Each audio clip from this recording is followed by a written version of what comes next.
The Ancient Ones. The Grand High Witch stood on the very center of the platform, and those dangerous eyes of hers traveled slowly around the audience of witches who were sitting so meekly before her.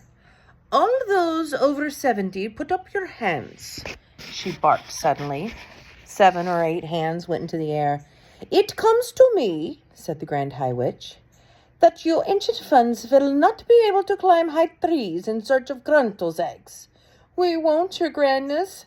We are afraid we won't," chanted the ancient ones. "Nor will you be able to catch the crab cruncher who lives high up on rocky cliffs," the Grand High Witch went on. "I can't exactly see you sprinting after a speedy cat springer either, or diving into deep waters to spear the blabbersnitch, or striding the bleak moors with a gun under your arm to shoot the grabblesquirt. You are too old and feeble for these things." "We are," chanted the ancient ones. "We are." "You ancient ones have served me well over many years, and the Grand High Witch, said the Grand High Witch, "and I will not wish to deny you the pleasure of bumping off a few thousand children each just because you have become old and feeble.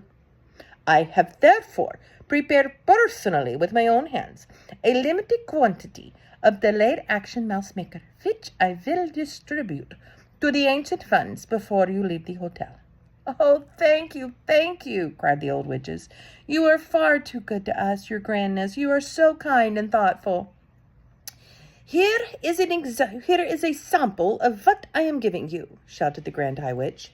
She fished around in a pocket of her dress and brought out a very small bottle. She held it up and shouted, "In this tiny bottle is 500 doses of mouse maker. Is enough to turn 500 children into mice." I could see that the bottle was made of dark blue glass and that it was very small, about the same size as the ones you can buy at the chemist with the nose drops in them. The chemist in England is a pharmacist here, okay? "Each of you ancient ones will get 2 of these bottles," she shouted. Thank you, O most generous and thoughtful one," chorused the ancient witches. "Not one drop will be wasted. Each of us will promise to squish and squallop and squiggle 1,000 children." "Our meeting is over," announced the Grand High Witch. "Here is the timetable for the remainder of your stay in this hotel. Right now, we must all go out to the Sunshine Terrace and have tea with that ridiculous manager. Next, at 6 o'clock tonight, those witches who are too old to climb trees after Gruntel's eggs will report to my room to receive 2 bottles each of mousemaker. My room number is 454. Do not forget it. Then, at 8 o'clock, all of you will assemble in the dining room for supper. We are the lovely ladies of the RSPCC, and they are setting up 2 long tables specially for us. But do not forget to put the cotton plugs up your noses. That dining room will be full of filthy little children, and without the nose plugs, the stink will be unbearable. Apart from that, remember to behave normally at all times. Is everything clear? Any questions?" "I have one question, your grandness," said a voice in the audience. "What happens if one of the chocolates we are giving away in our shop gets eaten by a grown-up?"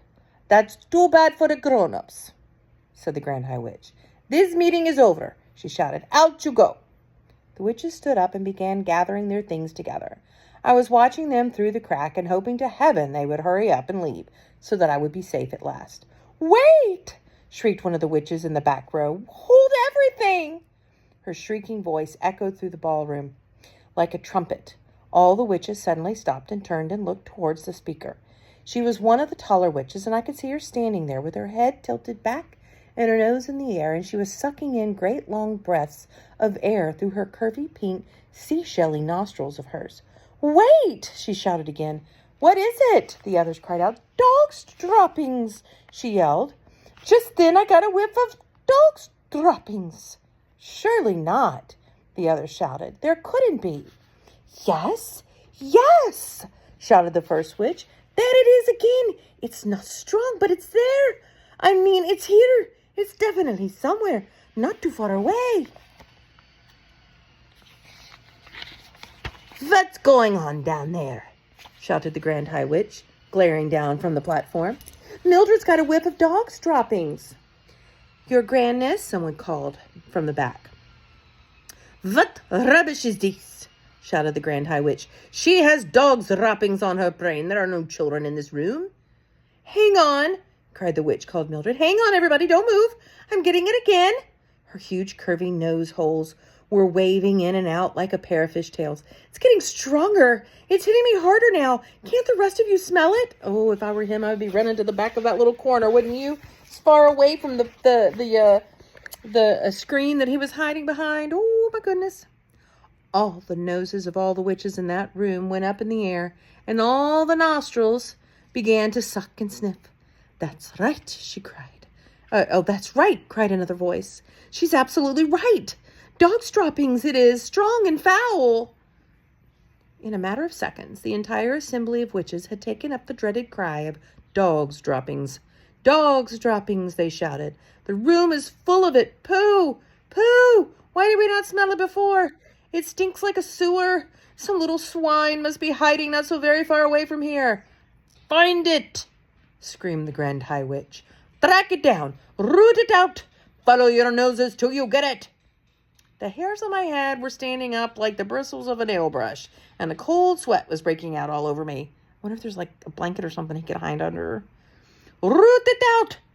This small lump of dung, screeched the Grand High Witch. Don't let it escape. If it is in here, it has observed the most secret things. It must be exterminated immediately. Yeah, he's heard everything, hasn't he? That's the end of Ancient Ones.